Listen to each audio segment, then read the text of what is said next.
तुझ्या गप्पा राहण्यात मला तुझं उत्तर मिळालंय।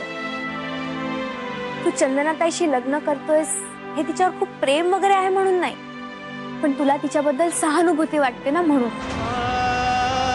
मी सहानुभूती म्हणून तिच्याशी लग्न करणार हे कोणी सांगितलं तुला वृंदा?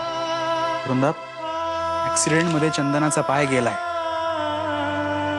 आणि तरीही मी तिच्याशी लग्न करायला तयार आहे, कारण मला फक्त तिची सहानुभूती वाटत नाही, दया येत नाही, पण आजही माझं तिच्यावरती तेवढंच प्रेम आहे वृंदा।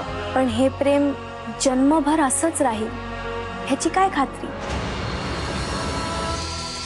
आणि सदानंद भाऊ, ही आमच्या नाशिकच्या घराची कागदपत्र। बर बर बर। आमच्या नंतर सगळं आमच्या सोनालाच मिळणार आहे। हो का? मित्र तू अहो कांता बहिणी, या या या बसा। काय गो काय? अहो आम्ही आमच्या सोनाला लग्नात भरपूर हुंडा आणि भरपूर दागिने देणार आहोत याची सदानंद भाऊंना खात्रीच नव्हती, म्हणून सगळी कागदपत्र दाखवायला घेऊन आले। एक मिनिट काय? ही सोन्याच्या दागिन्यांची बिल बघा। वा,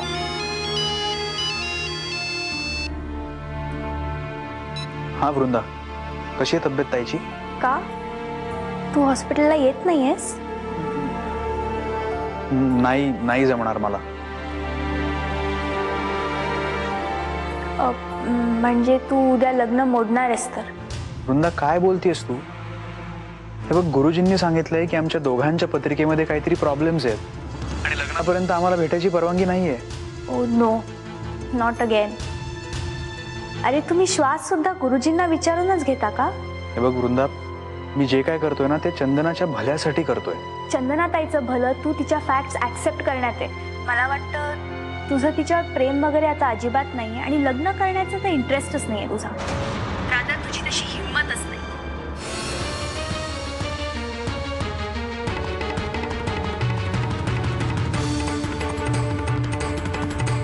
प्रसादची नवी बायको? ताई उद्या मायनस सगळ्यांसमोर तुझं लग्न मोडणार आहे। तू प्लीज ही सिच्युएशन हिमतीने फेस कर, कारण तू हिमतीने घेतलंस ना तरच आम्ही सगळे याला सामोरे जाऊ शकतो। वृंदा, ते शाळू बोल, डिस्टर्ब होईल तिला। बाहेर आहे ना, जरा बोलायचं तुझ्याशी। हो आले, बोल काय झालं? मगाशी मी सुमित्रा काकू आणि कांता काकूंचं बोलणं ऐकलं। कांता काकू सांगत होत्या की त्या उद्यापासून प्रसादच्या नव्या बायकोच्या स्वागताच्या तयारीला लागणार आहे। हो, म्हणजे मायनस मी कांता काकूंना सांगितलेलं दिसतंय। काय? नाही, काही नाही। तुला सांगतो ना वृंदा, या कांता काकूंवर विश्वास ठेवून आपल्याला चालणार नाही। आपल्याला जराही गाफील राहता कामा नये। म्हणजे? कदाचित तुझं लक्ष गेलं नसेल, पण माझं ऑब्झर्वेशन सांगतं की प्रसादचं चंदनाताईवर खूप प्रेम आहे। कदाचित स्वतःपेक्षाही जास्त प्रेम करतो तो तिच्यावर। ऍक्सिडेंट मध्ये चंदनाचा पाय गेलाय आणि तरीही मी तिच्याशी लग्न करायला तयार आहे, कारण मला फक्त तिची सहानुभूती वाटत नाही, दया येत नाही, पण आजही माझं तिच्यावरती तेवढंच प्रेम आहे वृंदा। हो, पण हे सिक्रेट आपण इतक्यात कोणालाही कळू द्यायला नको।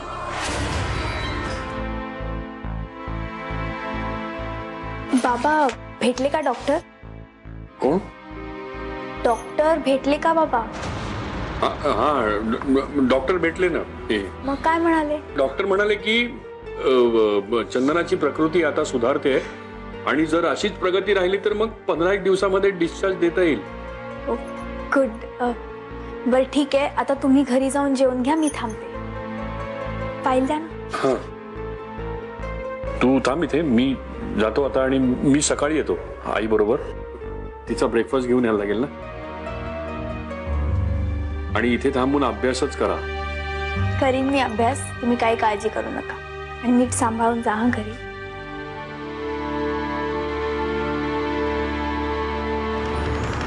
हे काय चाललंय हरीश आणि वृंदाचं? आत्ता जाऊन विचारू का तिला? नको, आत्ता नको।